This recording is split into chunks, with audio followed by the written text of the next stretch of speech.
Assalamualaikum warahmatullahi wabarakatuh. Kami dari kelompok 7 yang beranggotakan 5 orang, yaitu saya sendiri, Ajeng Nur Barokah dengan NPM F1H 022025.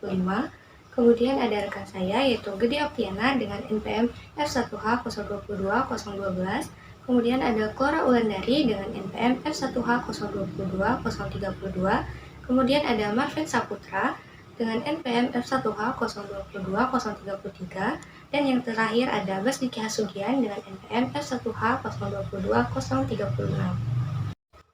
Pada kesempatan kali ini kami akan menyampaikan materi mengenai Mechanical Fluid and Mantle Convection, yang dimana terdapat beberapa submateri yang akan kami sampaikan, yaitu definisi fluida, kemudian ada mekanika fluida dan lingkup penerapannya, tipe-tipe aliran fluida, mantle convection atau konveksi pada mantle, mantle convection mechanism atau mekanika pada konveksi mantle, hubungan mekanika fluida atau mechanical fluid dengan mantle convection, dan yang terakhir adalah conclusion atau kesimpulan.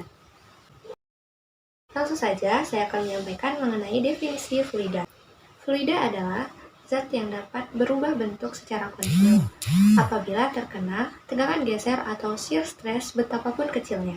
Fluida adalah zat yang mampu mengalir, sehingga fluida sering disebut juga dengan zat alir. Kemudian, mekanika fluida dan lingkup penerapannya. Mekanika fluida adalah ilmu yang mempelajari teknik atau tingkah laku fluida, baik dalam keadaan diam maupun bergerak. Nah, prinsip-prinsip dasar yang digunakan dalam mekanika fluida terdapat yaitu hukum kekekalan massa atau hukum kontinuitas, kemudian hukum kekekalan energi atau termodinamika 1, dan hukum kekekalan momentum atau perubahan momentum dan impuls. Lingkup penerapannya sendiri dalam mekanika fluida cukup luas. Namun, saya akan menyebutkan beberapa di antaranya yang mudah, yaitu mekanika fluida dapat diterapkan pada pemindahan fluida atau fluid transport dan juga pembangkit tenaga listrik yang berbasis fluida seperti PLTU, PLTA, dan lain sebagainya. Kemudian, tipe-tipe aliran pada fluida. Tipe-tipe aliran pada fluida terdapat beberapa macam.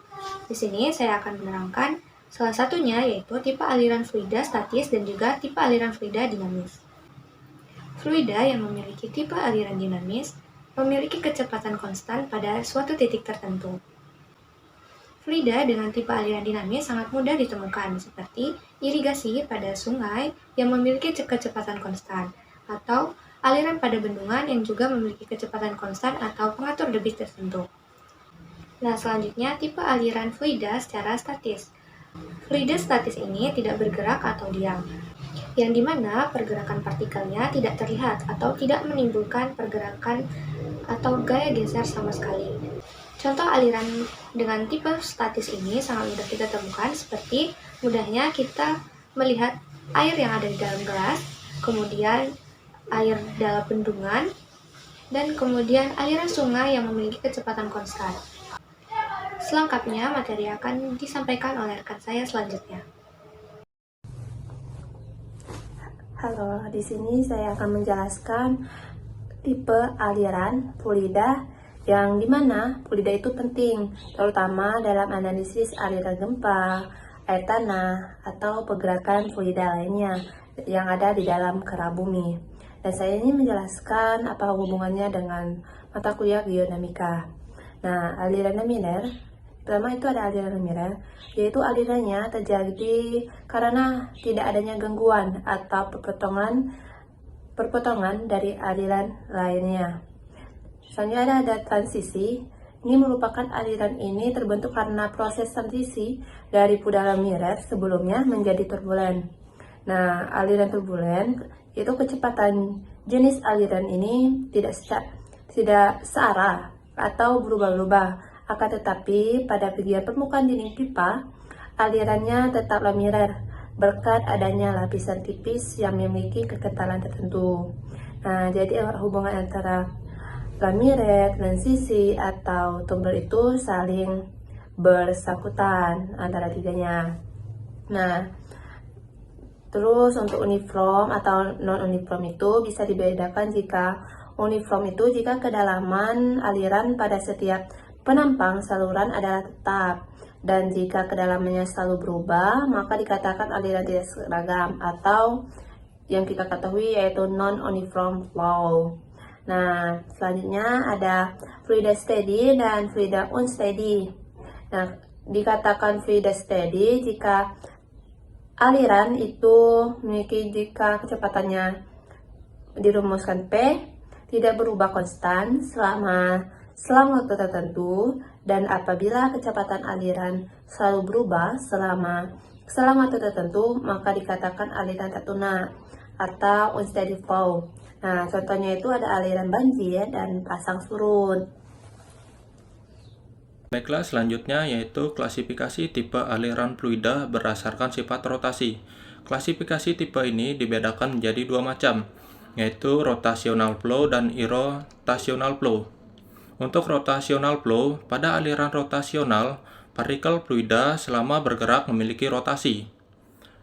Ini berarti partikel-partikel fluida berputar terhadap sumbu mereka sendiri. Contoh dari aliran ini adalah pusaran air atau partikel di sekitar sudut turbin. Rotasi tersebut sering terjadi akibat dari adanya pengaruh gaya gesekan atau kecepatan gradien yang signifikan. Selanjutnya yaitu irrotational flow. Pada aliran irrotasional, partikel fluida tidak mengalami rotasi. Gerakan partikel fluida hanya berupa translasi tanpa rotasi. Aliran jenis ini sering dianggap ideal dan biasanya digunakan dalam pendekatan teoritis, seperti dalam analisis aliran potensial. Selanjutnya yaitu klasifikasi tipe aliran fluida berdasarkan kompresibilitas.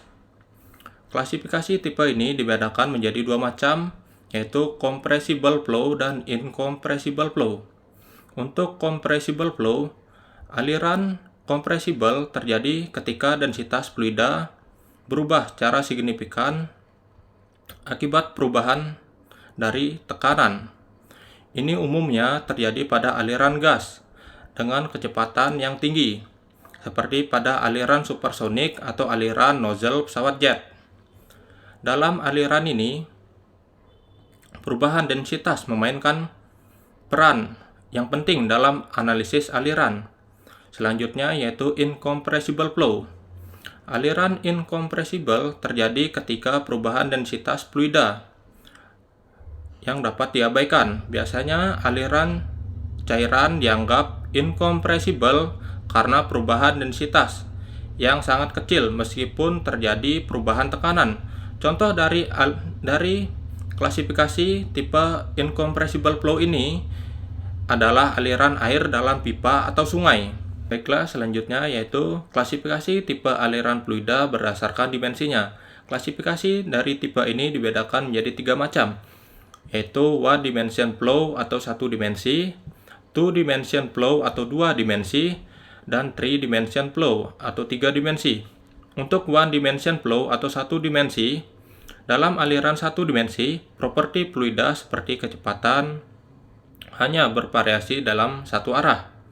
Aliran ini biasanya diasumsikan dalam analisis awal untuk menyederhanakan sebuah perhitungan. Misalnya, dalam analisis aliran dalam sebuah pipa yang panjang dan sempit. Selanjutnya yaitu two dimension flow atau dua dimensi. Dalam aliran dua dimensi, properti fluida bervariasi dalam dua arah. Contohnya adalah aliran udara di atas sayap pesawat yang dianalisis dalam dua dimensi atau dua arah, yaitu arah horizontal dan arah vertikal. Untuk three dimension flow atau tiga dimensi, dalam aliran tiga dimensi, properti fluida bervariasi dalam tiga arah. Aliran ini adalah yang paling kompleks untuk dianalisis karena melibatkan perubahan dalam semua arah.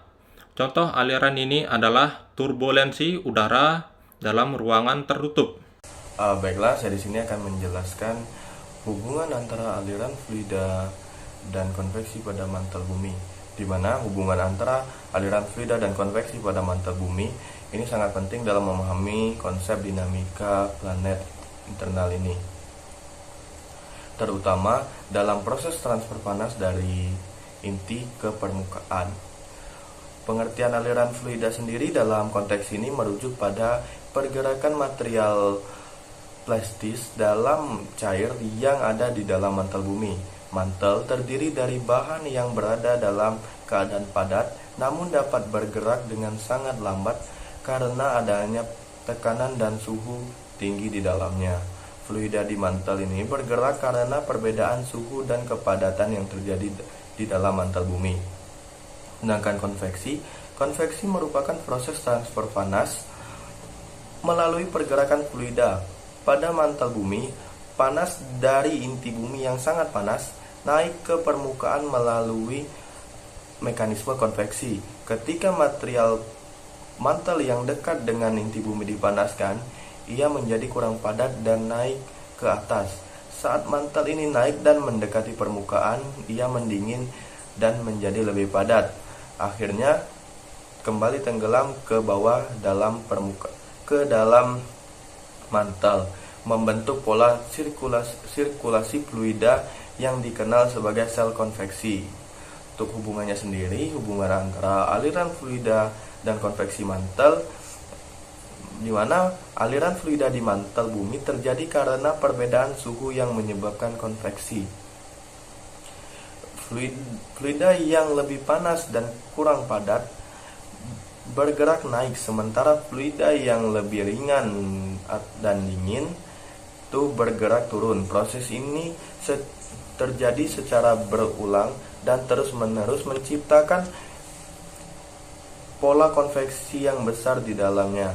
Aliran ini membantu mentransfer panas dari inti bumi ke permukaan bumi yang berperan dalam pergerakan lempeng tektonik dan fenomena geologis lainnya.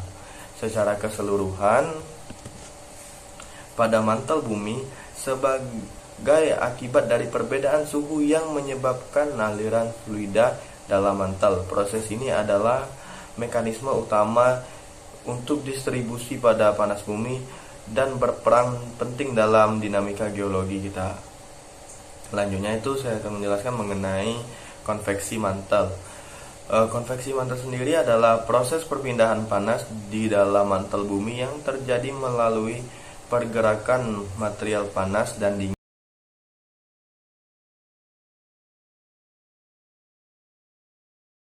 Baik, saya lanjut. Di sini saya akan menjelaskan mantle convection mechanism atau mekanisme arus konveksi pada mantel. Arus konveksi ialah proses perpindahan panas yang terjadi karena adanya pergerakan fluida, baik itu udara, air, maupun cairan lainnya.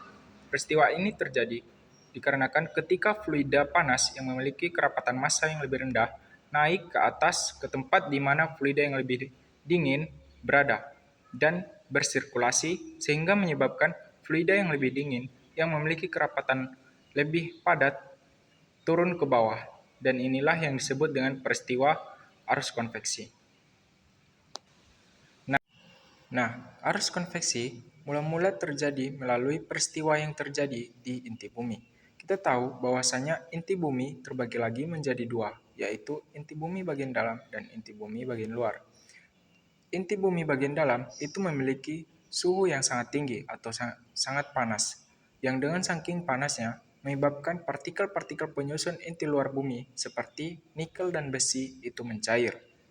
Selain itu, arus konveksi juga menyebabkan partikel-partikel cair seperti nikel dan besi saling bersirkulasi dan bergesekan satu sama lain.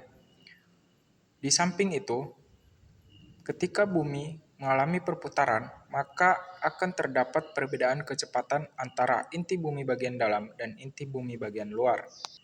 Sehingga dengan adanya partikel cair yang bersirkulasi satu sama lain, disertai dengan perbedaan kecepatan, maka akan menciptakan arus listrik. Yang dimana dengan arus listrik inilah yang nantinya akan menghasilkan medan magnetik bumi atau geomagnetik. Geomagnetik bumi ialah medan yang menjangkau dari dalam bumi hingga batas di mana medan menjangkau angin matahari.